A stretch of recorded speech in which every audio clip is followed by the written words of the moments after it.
Hello guys, कैसे हैं आप सब लोग। आप सबका स्वागत है मेरी नई रिएक्शन वीडियो के अंदर। आज हम रिएक्ट करने वाले हैं ध्रुव राठी की एक और वीडियो आ चुकी है जो कि होने वाली है extremely heat wave in India by 2024 in the hottest year, है ना। क्यों इतनी गर्मी क्यों हो रही है, इतनी गर्म हवाएं क्यों चल रही है और 2024 सबसे गर्म साल क्यों है। भाई पूरी क्लाइमेट पे रिसर्च करके आए हुए हैं। चलिए देखते हैं कि अपने वीडियो के माध्यम से वो क्या समझाना चाहते हैं, क्या क्या इस बार वो कवर करने वाले हैं क्लाइमेट को लेके, है ना। सो और उससे पहले अगर आप चैनल पे नए तो चैनल को सब्सक्राइब कर लें ताकि हमारी कम्युनिटी बड़ी हो और मिलके साथ में रिएक्शन वीडियो पे मजे करें, है ना। या लेट्स गो करते हैं और देखते हैं क्या दिया है ध्रुव राठी ने इस बार क्लाइमेट के ऊपर। लेट्स गो, हम अपनी जीके बढ़ाते हैं। दोस्तों, क्या आपको याद है आज से 2 साल पहले जब गर्मियों का मौसम आया था, साल 2022 आर्टिकल को देखिए, उसे हॉटेस्ट समर एवर करके पुकारा गया था। उस साल इतनी भयंकर गर्मी पड़ी थी इंडिया में कि 122 साल का रिकॉर्ड टूट गया था। लेकिन फिर आई 2023 की गर्मियां। 2023 में गर्मियों का मौसम इतना जलता हुआ गर्म था कि साइंटिस्ट ने कहा कि पिछले 2000 सालों की ये हॉटेस्ट समर थी धरती के नॉर्दर्न हेमिस्फीयर में। लेकिन फिर आते हैं हम साल 2024 पर। 2024 हॉटेस्ट जनवरी एवर रिकॉर्डेड। फरवरी 2024 हॉटेस्ट फरवरी एवर रिकॉर्डेड। मार्च 2024 हॉटेस्ट मार्च एवर रिकॉर्डेड।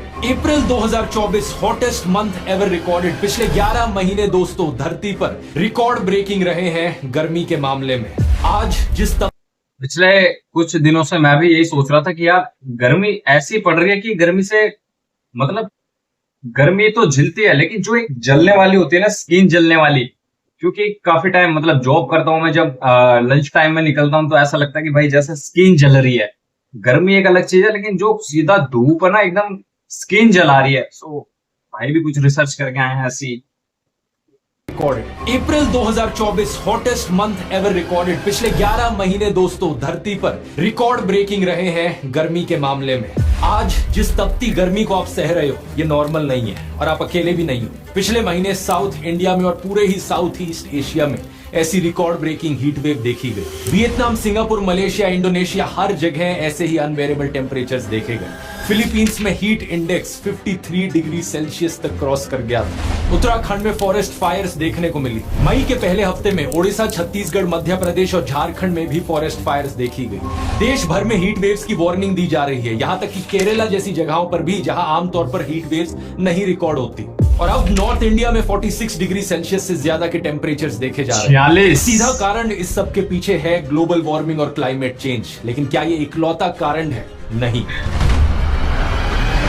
आइए इस वीडियो में समझते हैं 2 और कारण जिसकी वजह से ये सब हो रहा है और लोकल लेवल पर क्या सॉल्यूशन है इसका। क्या कर सकते हैं हम सब इस गर्मी से बचने के लिए।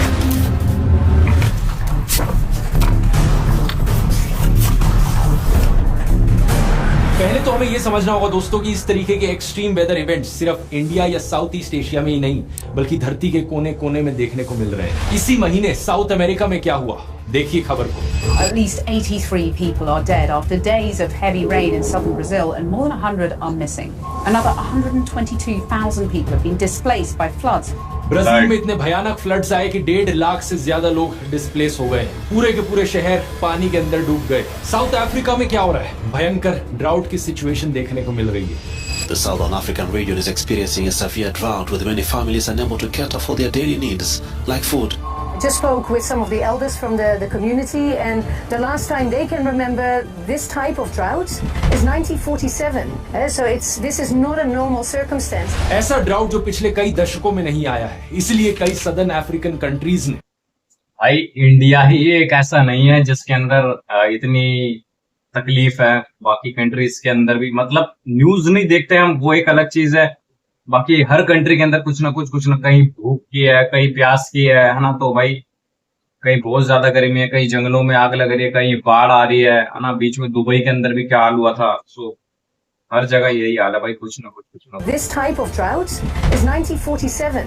So this is not a normal circumstance. ऐसा ड्राउट जो पिछले कई दशकों में नहीं आया है, इसलिए कई सदर्न अफ्रीकन कंट्रीज ने $5.5 बिलियन की रिक्वेस्ट करी है बाकी दुनिया से, भूखमरी की सिचुएशन ना आ जाए। इस सब तबाही के पीछे एक वेदर इवेंट है जिसे सबसे ज्यादा जिम्मेदार ठहराया जाता है, एल नीनियो। वैसे तो ये धरती के क्लाइमेट की एक नेचुरल साइकिल है जो हर 5 से 7 साल में देखने को मिलती है, लेकिन क्लाइमेट चेंज की वजह से ये और एक्सट्रीम होती जा रही है साल भर साल। इस साइकिल का पूरा नाम है L Niño southern oscillation, short में कहा जाए तो ENSO। वर्ल्ड हेल्थ ऑर्गेनाइजेशन के अनुसार ये दूसरी सबसे बड़ी चीज है जिसकी वजह से धरती का क्लाइमेट बदलता है। इससे ऊपर पहले नंबर पर आता है धरती और सूरज के बीच का जो रिलेशनशिप है। अर्थ जो सन के अराउंड रिवॉल्व करती है, जिसकी वजह से मौसम बदलते हैं, गर्मियों के बाद सर्दियां, सर्दियों के बाद गर्मियां आती हैं। लेकिन उस इफेक्ट के बाद दूसरा सबसे बड़ा इंपैक्ट एल नीनियो का ही पड़ता है। क्या है ये एल नीनियो? ये एक ऐसी चीज है जो पैसिफिक ओशन में देखने को मिलती है। पैसिफिक ओशन दुनिया का सबसे बड़ा और सबसे गहरा समुद्र जो एशिया और अमेरिका के बीच में है। इमेजिन करो ये पूरा समुद्र एक टब की तरह है, एक बाथ टब जिसमें पानी इधर से उधर हिलता रहता है। जब आप टब में हाथ फेरते हो तो पानी इधर से उधर चले जाता है, फिर उसके बाद उधर से वापस इधर आता है। इसी तरीके से पैसिफिक ओशन में हवाएं चलती हैं जो ईस्ट से वेस्ट की डायरेक्शन में फ्लो करती हैं। इन हवाओं को ट्रेड विंड्स कहा जाता है और ज्यादातर टाइम ये हमेशा अमेरिका से लेकर एशिया और ऑस्ट्रेलिया की डायरेक्शन में ही फ्लो करती हैं, क्योंकि धरती की रोटेशन ऐसे होती है। कोरियोलिस इफेक्ट, इसके बारे में आपने स्कूल में भी पढ़ा होगा। क्योंकि अर्थ वेस्ट से ईस्ट की तरफ रोटेट कर रही है, इस कोरियोलिस इफेक्ट की वजह से ये ट्रेड विंड्स उल्टी डायरेक्शन में फ्लो कर रही है। अब इसकी वजह से नॉर्मली क्या होता है, पैसिफिक ओशन के सरफेस पर जो पानी है वो वेस्ट की दिशा में फ्लो करने लगता है, यानी कि ऑस्ट्रेलिया की तरफ फ्लो करने लगता है। और जब सरफेस का पानी उस तरफ फ्लो करने लगेगा तो ईस्ट की दिशा में समुद्र के नीचे का जो पानी है वो ऊपर की तरफ आने लगता है, यानी साउथ अमेरिका के पास समुद्र के नीचे से पानी ऊपर आने लगता है। इस चीज को कहा जाता है अपवेलिंग। ये जो पानी समुद्र के नीचे से ऊपर आ रहा है ये ज्यादा ठंडा होता है कंपैरेटिवली, और ज्यादा न्यूट्रिएंट्स होते हैं इसमें। इसकी वजह से मछलियों को, मरीन लाइफ को भी फायदा मिलता है। तो इस नॉर्मल सिचुएशन में जो गर्म पानी है वो ऑस्ट्रेलिया की तरफ चला गया और जो ठंडा पानी है वो साउथ अमेरिका की तरफ आ गया। अब जब पानी गर्म होता है तो वो इवेपोरेट ज्यादा आसानी से हो जाता है और उस इवेपोरेशन की वजह से बादलों की फॉर्मेशन होती है और ज्यादा बारिश देखने को मिलती है ऑस्ट्रेलिया के पास। लेकिन अब इमेजिन करो दोस्तों कि ये ट्रेड विंड्स कमजोर पड़ गई, ये हवाएं इतनी तेजी से नहीं बह रही पैसिफिक ओशन के ऊपर से। क्या होगा? जो अपवेलिंग है वो कमजोर होगी, ऑलमोस्ट होगी ही नहीं। जो सरफेस पर गर्म पानी है वो कंसिस्टेंटली गर्म ही रहेगा। जो बारिश ऑस्ट्रेलिया की तरफ होती थी वो बारिश पैसिफिक ओशन के बीच में कहीं भी हो सकती है, तो ऑस्ट्रेलिया का रीजन काफी ड्राई बन जाएगा। यही फिनोमेना होता है एल नीनियो का, जो कि एक साइकिल की तरह होता है। लेकिन ये कोई रेगुलर साइकिल नहीं है, कभी ये हर 4 साल बाद हो जाता है, कभी 5 साल बाद, तो कभी 7 साल बाद होता है। लेकिन जब ये होता है एल नीनियो तो ये 6 से 12 महीने तक चलता है। लेकिन इस एल नीनियो की ड्यूरेशन के दौरान दुनिया भर के वेदर पैटर्न्स बदल जाते हैं। ऑस्ट्रेलिया और साउथ ईस्ट एशिया में इसकी वजह से ज्यादा गर्मी पड़ती है, ज्यादा ड्राई कंडीशंस देखने को मिलती हैं, हीट वेव्स का रिस्क बढ़ जाता है। और ऑस्ट्रेलिया में जो वाइल्ड फायर्स हुई थी, आपको याद हो अगर 2020 में बहुत ही भयंकर वाइल्ड फायर्स हुई थी, उसके पीछे कारण भी यही एल नीनियो का इवेंट है। आखिरी एल नीनियो का इवेंट हुआ था 2018-19 में, जो कि करीब जनवरी 2020 तक चला था। यही कारण कि ऑस्ट्रेलिया में बुश फायर्स दिसंबर 2019 में देखी गई थी। उसके बाद से आज के दिन जनवरी 2023 से लेकर अभी तक एक और एल नीनियो चल रहा है। इंटरेस्टिंग चीज यहां पर यह है कि साउथ अमेरिका पर एल नीनियो का उल्टा असर पड़ता है जो एशिया और ऑस्ट्रेलिया पर पड़ता है उसका, यानी कि वहां ज्यादा बारिश देखने को मिलती है, फ्लड्स का खतरा बढ़ जाता है। यही कारण कि आज ब्राजील में भयंकर फ्लड्स देखने को मिल रहे हैं। अब इसके अलावा दोस्तों एक उल्टा फिनोमिना होता है एल नीनियो का, जो कि है ला नीनिया। ये दोनों वर्ड स्पेनिश से आते हैं वैसे। एल नीनियो का मतलब है द बॉय और ला नीनिया का मतलब है द गर्ल। जो नॉर्मल कंडीशंस मैंने आपको बताई थी जो पैसिफिक ओशंस में होती है नॉर्मली, अगर वो एक्सट्रीम में चली जाए तो ला नीनिया का इफेक्ट देखने को मिलता है। इसका मतलब क्या हुआ, जो ट्रेड विंड्स चल रही हैं वेस्ट की डायरेक्शन में वो और स्ट्रांगली उस डायरेक्शन में चलने लगती है। इसकी वजह से और ठंडा पानी साउथ अमेरिका के पास आता है और गर्म पानी ऑस्ट्रेलिया के पास आता है और ज्यादा बारिश होने लगती है ला नीनिया के केस में ऑस्ट्रेलिया में। ला नीनिया के इवेंट्स यूजुअली ज्यादा लंबे चलते हैं, ये 1, 2, 3, 4 साल तक भी चल सकते हैं। 2018-19 के एल नीनियो के बाद जब ला नीनिया आया 2020-21 में, तो वो इतना एक्सट्रीम चला गया कि ऑस्ट्रेलिया में उसकी वजह से फ्लडिंग देखने को मिली। इतनी तेज बारिश हुई ऑस्ट्रेलिया में। मार्च 2021 की आप खबरें देख सकते हैं, फ्लड्स इन ऑस्ट्रेलिया। एक ये बड़ा इंटरेस्टिंग चार्ट है जो आप स्क्रीन पर देख सकते हैं। इसमें पिछले 30 सालों में हुए एल नीनियो और ला नीनिया के इवेंट्स को ग्राफ पर डिपिक्ट किया गया है। जो ग्राफ ऊपर की तरफ उठ रहा है रेड कलर में, वो एल नीनियो वाले इवेंट्स है, और जितना ज्यादा ऊपर उठेगा उतना ही ज्यादा स्ट्रॉन्ग एल नीनियो का इवेंट रहा है। अभी तक का स्ट्रॉन्गेस्ट एल नीनियो का इवेंट 2015-16 में देखा गया था। उसके बाद 1997-98 वाला था, और फिर अब जो हम देख रहे हैं 2023 और 24 वाला। दूसरी तरफ नीचे ब्लू कलर में आप ला नीनिया के इवेंट्स देख सकते हैं। 2020-21 में लेटेस्ट वाला हुआ, जो कि all the way up to January 2023 तक चला। इससे पहले स्ट्रॉन्गेस्ट वाला जो ला नीनिया हुआ था वो 1999 और 2000 में हुआ था। और लेटेस्ट टाइम पर अगर आप जूम इन करेंगे तो आप देखेंगे कि एल नीनियो का ग्राफ वापस से नीचे जा रहा है। और साइंटिस्ट का मानना है कि जुलाई और अगस्त के महीने में ही ला नीनिया शुरू हो सकता है। इससे इंडिया पर क्या इंपैक्ट पड़ेगा? इससे इंडिया का जो मॉनसून है वो बेटर देन एवरेज हो सकता है। पिछले साल 2023 में जो बारिश का मौसम था उस समय बारिश इतनी ज्यादा नहीं हुई थी एल नीनियो की वजह से। और यही एल नीनियो एक बड़ा कारण है दोस्तों, जिसकी वजह से 2023 और 2024 की गर्मियां बहुत गर्म रही, जिसकी वजह से सदर्न अफ्रीकन कंट्रीज में ड्राउट्स देखने को मिले हैं। और दुबई में हुई भारी बारिश और फ्लड्स के पीछे भी इसका हाथ बताया जाता है कुछ हद तक। अब साइंटिस्ट का मानना है कि इंसानों के द्वारा किए गए क्लाइमेट चेंज की वजह से ये एल नीनियो का इफेक्ट और ज्यादा एक्सट्रीम बनता जा रहा है। यानी कि एल नीनियो की वजह से आए फ्लड्स और ज्यादा खतरनाक बनते जा रहे हैं, हीट वेव्स और ज्यादा भयंकर बनती जा रही हैं। यही कारण है कि केरला में आज तक सिर्फ 2 बारी हीट वेव की वार्निंग दी गई है। पहली बार 2016 में था और दूसरी बार 2024 में। दोनों ही टाइम एक एल नीनियो चल रहा था। इंडियन मीटियोलॉजिकल डिपार्टमेंट का एक बेसिक क्राइटेरिया है हीट वेव को डिक्लेयर करने के लिए। ये कहते हैं अगर प्लेन्स में टेम्परेचर 40 डिग्री के ऊपर हो, कोस्टल एरियाज में टेम्परेचर 37 डिग्री के ऊपर हो और पहाड़ों में टेम्परेचर 30 डिग्री के ऊपर हो। इसके अलावा टेम्परेचर 2 कॉन्जिक्यूटिव डेज के लिए 4.5 डिग्री सेल्सियस अबव नॉर्मल रहे तो एक हीट वेव डिक्लेयर की जाएगी। और अगर ये 6.4 डिग्री सेल्सियस अबव नॉर्मल रहेगा 2 कॉन्जिक्यूटिव डेज के लिए तो एक सिवियर हीट वेव डिक्लेयर करी जाएगी। लेकिन अगर टेम्परेचर 45 डिग्री सेल्सियस के ऊपर क्रॉस करता है तो बिना और किसी कंडीशन के हीट वेव वैसे ही डिक्लेयर कर दी जाती है। अब ये तो हुई दोस्तों टेम्परेचर की बात, लेकिन अपने आप में टेम्परेचर को इतना ज्यादा यूजफुल मेट्रिक नहीं है। क्योंकि अगर आपने कभी नोटिस किया हो, मई के महीने में दिल्ली में 45 डिग्री का सेल्सियस टेम्परेचर टॉलरेट करना ज्यादा आसान है एज कंपेयर टू मुंबई में 38 डिग्री सेल्सियस का टेम्परेचर टॉलरेट करना। मुंबई में 38 डिग्री ज्यादा अनबेरेबल लगता है दिल्ली के 45 डिग्री के कंपैरिजन में। ऐसा क्यों है?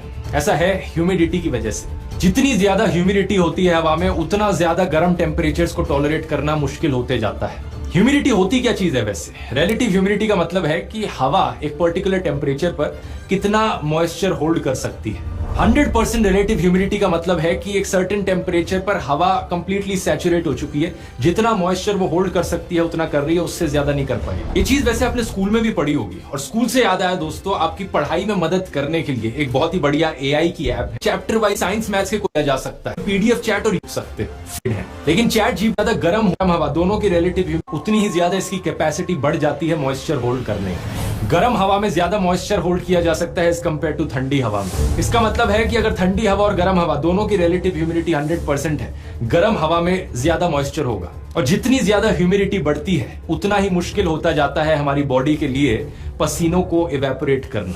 और पसीने आना, जैसा कि आप जानते हैं, हमारी बॉडी का नंबर 1 तरीका है हमारे को ठंडा रखने का। अगर हवा में बहुत ज्यादा गर्मी है और बहुत ज्यादा ह्यूमिडिटी है तो हमें पसीने आ ही नहीं पाएंगे और हमारी बॉडी अपने आप को ठंडा रख ही नहीं पाएगी, यानी कि बहुत ही जानलेवा हो सकता है। इसी रीजन से टेम्परेचर और ह्यूमिडिटी दोनों को कंसीडर करना जरूरी है। और एक मैट्रिक जो इन दोनों चीजों को साथ में कंसीडर करता है वो है हीट इंडेक्स। हीट इंडेक्स हमें बताता है कि एक्चुअली में जो गर्मी है बाहर वो कितनी गर्म फील हो रही है हमारी बॉडी को। फोन की वेदर ऐप पर आप अक्सर देखते होंगे मुंबई में जैसे टेम्परेचर लिख रखा है 31 डिग्रीज, लेकिन फील्स लाइक 37 डिग्री सेल्सियस। कुछ एप्स में से रियल फील करके लिखा जाता है। ये फील्स लाइक वाला इंडिकेटर हीट इंडेक्स से ही निकल कर आता है। इस चार्ट में आप देख सकते हैं अलग अलग टेम्परेचर्स के लेवल और अलग अलग रिलेटिव ह्यूमिडिटी और उनका कॉरेस्पॉन्डिंग हीट इंडेक्स। अगर 35 डिग्री के टेम्परेचर पर 50% रिलेटिव ह्यूमिडिटी है तो आपको फील होएगा कि ये 41 डिग्री का टेम्परेचर हो जैसे। लेकिन इसी टेम्परेचर पर अगर 75% रिलेटिव ह्यूमिडिटी पहुंच जाती है तो फीलिंग आएगी 53 डिग्री सेल्सियस जितने खतरनाक टेम्परेचर है। और ये रेड कलर की कैटेगरी में आता है, यानी एक्सट्रीम डेंजर। इस हीट इंडेक्स पर आपको एक हीट स्ट्रोक या सन स्ट्रोक होने का बहुत ही हाई चांस है। और यही रीजन है कि फिलीपींस में जो अभी हीट वेव आई थी वो इतनी खतरनाक और जानलेवा क्यों थी, क्योंकि वहां पर हीट इंडेक्स 53 डिग्री सेल्सियस तक पहुंच गया था। जो लोग इस चीज को नहीं जानते वो शायद एक्चुअल टेम्परेचर को देखकर कहें कि अरे टेम्परेचर तो सिर्फ 40 या 41 ही दिखा रहा है, कोई इतनी भी ज्यादा गर्मी नहीं होगी। लेकिन हीट इंडेक्स पर यहां ध्यान देना बहुत जरूरी है, क्योंकि इवन 32 से लेकर 41 डिग्री का जो हीट इंडेक्स है उसमें भी आपको एक्सट्रीम कॉशन लेनी होती है। अगर आप धूप में ज्यादा टाइम बिताएंगे या फिर कोई फिजिकल एक्टिविटी करेंगे तो वहां भी पॉसिबल है कि आपको हीट स्ट्रोक हो जाए। ऐसे ही वो केसेस सुनने को मिलते हैं जहां पर लोग अपनी जान खो देते हैं गर्मी की वजह से, हीट वेव की वजह से। और यही रीजन है कि टेम्परेचर वाइज दिल्ली में गर्मी अभी ज्यादा है, लेकिन हीट इंडेक्स वाइज कितना बेरेबल है बाहर रहना, जून एंड में ये इंटॉलरेबल हो जाता है, क्योंकि तब बारिश का मौसम नजदीक होता है और ह्यूमिडिटी बढ़ जाती है हवा में। हालांकि आज हालत ऑलरेडी इतनी खराब हो गई है कि हीट इंडेक्स 50 डिग्री सेल्सियस पर टच कर रहा है दिल्ली में, और इस रिपोर्ट के अनुसार अगले कुछ दिनों में ये 56 डिग्री सेल्सियस तक भी पहुंच। भाई मारोगे क्या यार, मैं भी दिल्ली से हूँ भाई, घर से निकलना है नहीं निकलना, साला 56 डिग्री, भाई पिघल जाऊंगा मैं रोड पे चलते हुए, अंडा फेंक के मारूंगा, ऑमलेट बन जाएगी जाती है हवा में। हालांकि आज हालत ऑलरेडी इतनी खराब हो गई है कि हीट इंडेक्स 50 डिग्री सेल्सियस पर टच कर रहा है दिल्ली में, और इस रिपोर्ट के अनुसार अगले कुछ दिनों में ये 56 डिग्री सेल्सियस तक भी पहुंच सकता है। अब इसके अलावा एक और इफेक्ट है जिसकी वजह से लोकल लेवल पर हीट वेव्स का इंपैक्ट कहीं ज्यादा बढ़ जाता है। एक ऐसा इफेक्ट जिसका सोल्यूशन कहीं ज्यादा आसान है और सारे इफेक्ट्स, ये है अर्बन हीट आइलैंड इफेक्ट। एक शहर के अंदर अलग अलग एरियाज में कुछ जगहें ज्यादा गर्म होती हैं, कुछ जगहें ज्यादा ठंडी होती हैं।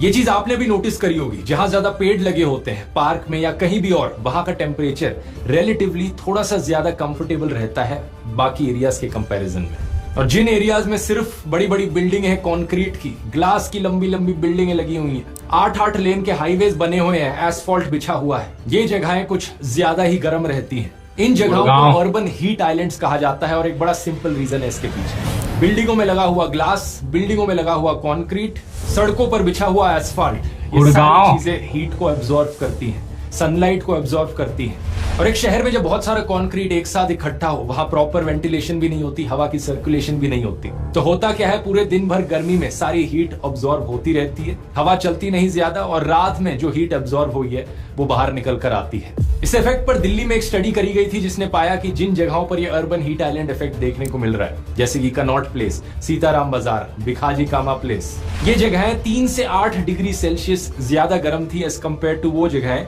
जहां पर ज्यादा पेड़ लगे हुए हैं, जैसे कि हौस खास डिस्ट्रिक्ट पार्क, बुद्धा जयंती पार्क। सोचकर देखो दोस्तों, 7 से 8 डिग्री सेल्सियस कितना बड़ा फर्क होता है। इससे आपको अहमियत पता चल जानी चाहिए पेड़ों की, और यही कारण है जिसकी वजह से मैं कहता हूं कि किसी भी शहर में सड़कों का जाल बिछा देना ये कोई डेवलपमेंट का इंडिकेटर नहीं होना चाहिए। मैंने एक पुराने वीडियो में कहा था, जिसकी क्लिप काटकर कई लोग ट्विटर पर फैला रहे थे कि ये देखो, ये तो डेवलपमेंट के खिलाफ है। क्या हमें सही में जरूरत है और हाईवेज की? क्या हमें सही में डबल हाईवेज की जरूरत है, डबल एयरपोर्ट्स की जरूरत है? क्योंकि जो एग्जिस्टिंग अब हाईवेज बनाए जा रहे हैं उनके लिए कितने फॉरेस्ट काटे जा रहे हैं दोस्तों। कई ऐसे हाईवे हैं जिनको नेशनल पार्क्स के बीच में से निकाला जा रहा है, वाइल्ड लाइफ सेंचुरीज के बीच में से निकाला जा रहा है। शहरों के अंदर ये कंक्रीट और एस्फाल्ट बिछा देना, सड़कों को बड़ा करना, मेरी राय में डेवलपमेंट नहीं है। मेरी राय में डेवलपमेंट का मतलब है कि लोगों के लिए ढंग की वॉकेबल प्लेसेस बनाई जाए, ऐसे शहर बनाए जाए जहां बाहर का टेम्परेचर ज्यादा कंफर्टेबल हो, क्योंकि इतनी ग्रीनरी हो कि लोग चलकर जा सके कहीं पर भी। गाड़ियों का कम से कम इस्तेमाल किया जाए, क्योंकि गाड़ियां भी अपने आप में हीट रिलीज करती हैं, जिनकी वजह से अर्बन हीट आइलैंड का इफेक्ट और ज्यादा बढ़ जाता है। इस चीज की बात मैंने इस वाले वीडियो में करी थी, जिसमें मैंने बताया था कि शहरों के अंदर जितनी ज्यादा जगहें ऐसी हो जहां पर गाड़ियों को कंप्लीटली बैन कर दिया जाए, उतना ही अच्छा होगा लोगों के लिए। और ये एक ऐसी चीज है जो ज्यादातर डेवलप्ड देशों के शहर समझने लग रहे हैं। अब पेरिस के शहर में ट्रांसफॉर्मेशन देख लो, वहां की सरकार ने बड़े स्केल पर गाड़ियों को बैन किया शहर के अंदर से, एस्फॉल्ट को हटाकर पेड़ लगाए, साइकिलिंग को प्रमोट किया, ये सारी चीजें की ताकि ये अर्बन हीट आइलैंड का। मैं तो खुद चाहता हूँ कि भाई साइकिलिंग वाला सिस्टम स्टार्ट हो जाए, है ना। इलेक्ट्रिक वगैरह तो ठीक है, बाकी जितना भी पेट्रोल वेट्रोल है ना, ये सब बंद हो जाए। साला साइकिल पे आओ, मेहनत करके चलाओ और जाओ, या फिर इलेक्ट्रिक भी सही है उससे, लेकिन बैटरी गर्म होती है उससे भी फर्क पड़ता ही है। साइकिल सबसे बेस्ट है। वैसे साइकिल का चलन फिर से आना चाहिए यार। ट्रांसफॉर्मेशन देख लो, वहां की सरकार ने बड़े स्केल पर गाड़ियों को बैन किया शहर के अंदर से, एस्फॉल्ट को हटाकर पेड़ लगाए, साइकिलिंग को प्रमोट किया, ये सारी चीजें की ताकि ये अर्बन हीट आइलैंड का इफेक्ट कम हो और लोगों को एक ज्यादा कंफर्टेबल टेम्परेचर मिल पाए शहर में घूमने के लिए, ताकि लोग पैदल चल के जा सके एक से दूसरी जगह पर। पब्लिक ट्रांसपोर्ट को प्रमोट करना एक ऑल्टरनेटिव के तौर पर बहुत जरूरी है। यहाँ पर एयर कंडीशनर्स का इस्तेमाल किया जाना एक और ऐसी चीज जिसकी वजह से अर्बन हीट आइलैंड का इफेक्ट बढ़ता है। गर्मी बढ़ती है बाहर, लोग घरों में एसी चलाते हैं। घरों में एसी चलाने का मतलब है कि दूसरी तरफ से बाहर गर्मी निकलेगी और बाहर का जो एरिया है, एनवायरमेंट है, वो ज्यादा गर्म रहेगी। इसका एक ऑल्टरनेटिव है नेचुरल तरीकों का इस्तेमाल किया जाए। बिल्डिंग के डिजाइन में वेंटिलेशन इस तरीके से की जाए कि एसी की कम से कम जरूरत पड़े। हिस्टोरिकली हमारे पूर्वज अक्सर ऐसी बिल्डिंगों को डिजाइन किया करते थे। दुबई में ही इन ओल्ड बिल्डिंग्स को देख लो, इनके ऊपर एक इमारत सी बाहर आती है बिल्डिंगों के ऊपर से, जिसके ऊपर वेंटिलेशन का एरिया छोड़ा गया होता है ताकि हवा सर्कुलेट हो सके घर के अंदर। इसके अलावा कई जगहों पर छतों को एक्चुअली में व्हाइट कलर से पेंट किया जाता है ताकि सनलाइट को रिफ्लेक्ट किया जा सके। येल यूनिवर्सिटी की वेबसाइट पर इस आर्टिकल को देखिए। अपने घरों की छतों को अगर आप व्हाइट कलर से पेंट कर दोगे तो 2 से 3 डिग्री सेल्सियस का फर्क तो इसी चीज से ही पड़ जाएगा, क्योंकि डार्क कलर सनलाइट को एब्जॉर्ब करते हैं और व्हाइट कलर रिफ्लेक्ट करता है सनलाइट को। और ये चीज सिर्फ शहरों के लिए ही नहीं बल्कि रूरल एरियाज के लिए भी एप्लीकेबल है। व्हाइट पेंट के अलावा दूसरा ऑल्टरनेटिव हो सकता है अपने घरों की छतों पर ग्रीनरी प्लांट करना, घास लगाना या फिर अच्छा लगेगा। आप पूछोगे घरों में एसी लगाना, ये बढ़िया लगेगा ना, ग्रीनरी, मतलब काफी अच्छा लगेगा जैसे ग्रीन तरीके से बता रहा है। और यार मेरा तो घर ही नहीं है, मैं तो रेंट पर रहता हूँ, सो मेरे लिए तो ये सपना ही है कि रूरल एरियाज के लिए भी एप्लीकेबल है। व्हाइट पेंट के अलावा दूसरा ऑल्टरनेटिव हो सकता है अपने घरों की छतों पर ग्रीनरी प्लांट करना, घास लगाना या फिर पेड़ उगाना। आप पूछोगे घरों में एसी लगाने की जगह और क्या कर सकते हैं हम, उसका ऑल्टरनेटिव क्या हुआ आज इस मॉडर्न जमाने में? तो इसका एक सीधा जवाब है रेडिएंट कूलिंग। ये एक नई टेक्नोलॉजी है जिससे कहीं ज्यादा पैसे बचते हैं एसी के कंपैरिजन में। इसमें होता क्या है, आप दीवारों के अंदर आप पाइप्स लगाते हो पानी की, जिसके अंदर से ठंडा पानी गुजरता है, और आपकी दीवारों में क्योंकि ठंडा पानी गुजर रहा है उससे आपका पूरा घर ठंडा रहता है बिना एसी। ये एक ऐसी टेक्नोलॉजी है जो कई नई बिल्डिंग्स में इस्तेमाल की जा रही है, लेकिन असल में ये बहुत पुरानी है। पुराने जमाने में राजा महाराजा जो किले बनाया करते थे, फोर्ट्स बनाते थे, ताजमहल जैसी चीजें बनाते थे, कैसे रखते थे वो उन्हें ठंडा? वाटर चैनल्स का इस्तेमाल करके। पानी के छोटे छोटे चैनल्स बिल्डिंग के आसपास बहते थे और पानी क्योंकि वहां से गुजरता था, इससे वो पूरा एरिया आसपास का ठंडा रहता था। वही कॉन्सेप्ट है ये। इस टेक्नोलॉजी को प्रमोट करने से ना सिर्फ एक शहर ज्यादा ठंडा रहेगा बल्कि पैसे भी बचेंगे, इलेक्ट्रिसिटी बिल भी कम आएगा। और इसके अलावा ऑब्वियसली सरकारों को फोकस करना होगा कि शहरों को ज्यादा से ज्यादा हरा भरा बनाया जाए, और ज्यादा पेड़ और ज्यादा पार्क्स, ताकि ये हीट वेव का इंपैक्ट कम से कम हो सके। और ये सारे सॉल्यूशंस हमें जल्द से जल्द इंप्लीमेंट करने होंगे, क्योंकि आने वाले समय में ये हीट वेव्स और खतरनाक बनने वाली हैं और बड़ी बनने वाली हैं। एक रीसेंट स्टडी करी गई थी, future projections for the tropical Indian ocean. इसके अनुसार कुछ ही सालों में हमें almost permanent marine heat waves देखने को मिलेंगी इंडियन ओशन में। साल 2050 तक कई सारे एरियाज में 220 से लेकर 250 दिन साल में हीट वेव्स देखने को मिलेंगी। ये वीडियो इन्फॉर्मेटिव लगा दोस्तों तो ये वाला वीडियो जरूर देखिए, क्योंकि इसी में मैंने समझाया है कि अगर हमें शहरों को रहने लायक बनाना है तो गाड़ियों को बैन करना क्यों इतना जरूरी है। यहां क्लिक करके देख सकते हैं। बहुत बहुत धन्यवाद।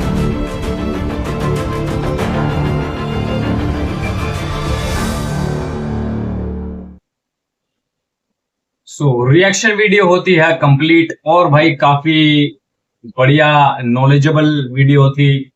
जैसे कि हीट के बारे में बताया, ऑस्ट्रेलिया और अमेरिका वाले जो जहाँ से पानी निकलता है उसके बारे में बताया, क्यों ऑस्ट्रेलिया में इतना गर्म रहता है ना, वो चीज पता चली। और जो दूसरा मुद्दा उठाया कि भाई ये व्हीकल्स को मतलब कम बैन ही कर देना चाहिए, वो तो बैन तो बहुत ज्यादा हो जाएगा लेकिन कम कर देना चाहिए, वो कह सकते हैं। और दूसरा कि ग्रीनरी घरों के अंदर ज्यादा होनी चाहिए, घरों के अंदर ना बाहर भी होनी चाहिए। हर जगह इन्होंने मेट्रो यहाँ से निकल पेड़ पे यहाँ से पेड़ वेड़ काटे और ऊपर से मेट्रो के पुल बना मारे, कहीं फ्लाईओवर बना मारे, तो सारी ग्रीनरी साफ कर दी। और अंदर ही अंदर यहाँ से अंडरग्राउंड मेट्रो खोद मारी, वहां से ऊपर से फ्लाईओवर और मेट्रो खोद मारी, तो दिल्ली पूरी खोखली हुई पड़ी एक तरीके से, है ना। तो मेरे यहाँ तो ये हाल है मेरी दिल्ली का, नीचे से भी खोखली है ऊपर से भी खोखली है, ग्रीनरी तो है ही नहीं। सो ये थोड़ा ध्यान देना चाहिए सरकार को। और काफी बढ़िया वीडियो था, है ना, काफी नॉलेजेबल था। और आप लोग बताइए आपको ये कंटेंट कैसा लगा, आप कमेंट सेक्शन में जरूर बताना। और वीडियो अच्छी लगे तो लाइक करना, चैनल को सब्सक्राइब करना मत भूलना। हम ऐसे ही नए नए टॉपिक्स और ट्रेलर्स और म्यूजिक पे रिएक्शन वीडियोस लाते रहते हैं। सो चलिए मिलते हैं अपनी नई रिएक्शन वीडियो के अंदर, तब तक के लिए बाय बाय।